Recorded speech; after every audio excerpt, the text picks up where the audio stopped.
Hello दोस्त, railway से एक अच्छी खबर तो नहीं कह सकते, लेकिन चौंकाने वाली ज़रूर कह सकते हैं। एलपी टेक्नीशियन जेई और एनटीपीसी लेवल 1 के रिगार्डिंग पैरामेडिकल और मिनिस्ट्रियल को जोड़ के विद्यार्थी को उतना नौकरी भी नहीं मिल रहा है जितना के लिए वो हकदार है। कैसे पता चलेगा?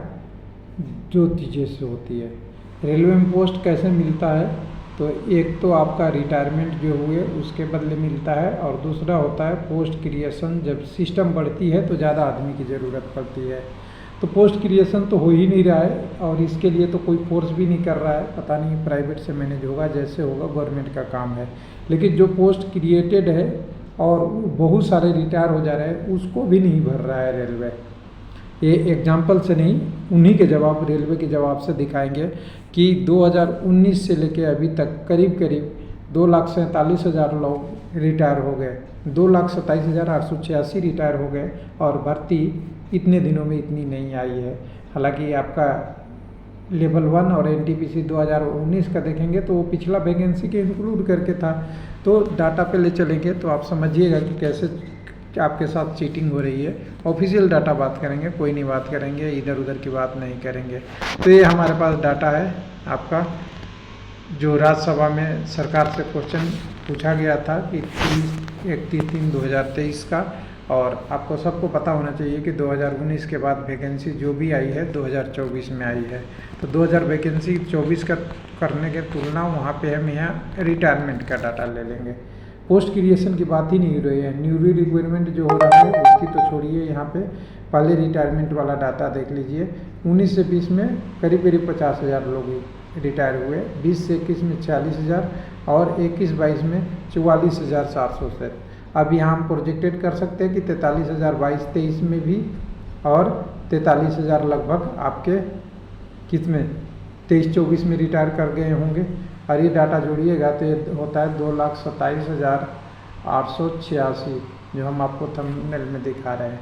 यानी 2,87,000, ये पूरा 27,886 हो जाएगा। ये भर्ती आनी चाहिए थी कि ये पोस्ट क्रिएशन का कोई इशू नहीं था, रेलवे को भर्ती करना है। लेकिन पोस्ट कितने आए हैं तो आपको पता होगा। एलपी का 18,000 कुछ रख लीजिए, 18,000 है, 17,999 है, तो 990 है, तो 18,000 रख लेता हूँ। टेक्नीशियन का मैं 14,000 रख रहा हूँ, 14,000 से कुछ ज़्यादा है। ये आपका जेई की बात करेंगे तो 7,900 है, तो इसको 8,000 रखता हूँ मैं। आपका एनटीपीसी की कितनी वैकेंसी अभी तक आई है, तो बात हो चुकी है 11,500 के आसपास आने का, जिसमें ग्रेजुएट अंडर ग्रेजुएट दोनों को हम सम्मिलित कर रहे हैं। ग्रेजुएट की वैकेंसी 5/19 आ चुकी है, 8,113 की। तो ये सारा डाटा आप जोड़ेंगे ना तो 20 और 10 30, 2 32 और 8 40 और 1 11 52 के आसपास, 52 54 55 58 के आसपास जो आरपीएफ वगैरह मिला देंगे, यानी 60 से कम आई है।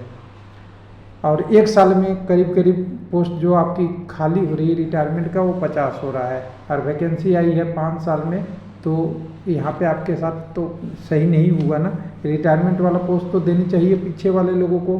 वो पोस्ट पे काम कौन कर रहा है? जो कर्मचारी है ओवरलोड होके कर रहा है या नहीं कर रहा है। साथ में अभी आना है इसमें 60,000 के बाद जो पोस्ट आनी है वो आपका लेवल 1 की वैकेंसी आनी है, जो ग्रुप डी की कहलाती थी, अब ग्रुप सी में हो गया है। तो वो वैकेंसी कितनी आएगी, तब भी टोटल मिला के 2,27,886 वैकेंसी आता हुआ दिख रहा है। खाली रिटायरमेंट वाले बात करेंगे, कुछ पोस्ट बढ़े भी हैं, कई सारे सिस्टम बढ़े हैं, वो सारा भी है, कुछ सिलेंडर भी हुआ, वो अलग इशू है। लेकिन पूरा आपका रिटायरमेंट वाला भी सीट नहीं मिल रहा है। तो कुल मिला के कहें कि विद्यार्थी के साथ एक तरीके से छल हो रहा है। जितना वैकेंसी का अधिकार है, जितना नौकरी का, वो भी नहीं मिल रहा है। सैंक्शन तो छोड़िए, जो पोस्ट क्रिएटेड है वो भी नहीं भरा जा रहा है। थैंक यू, धन्यवाद।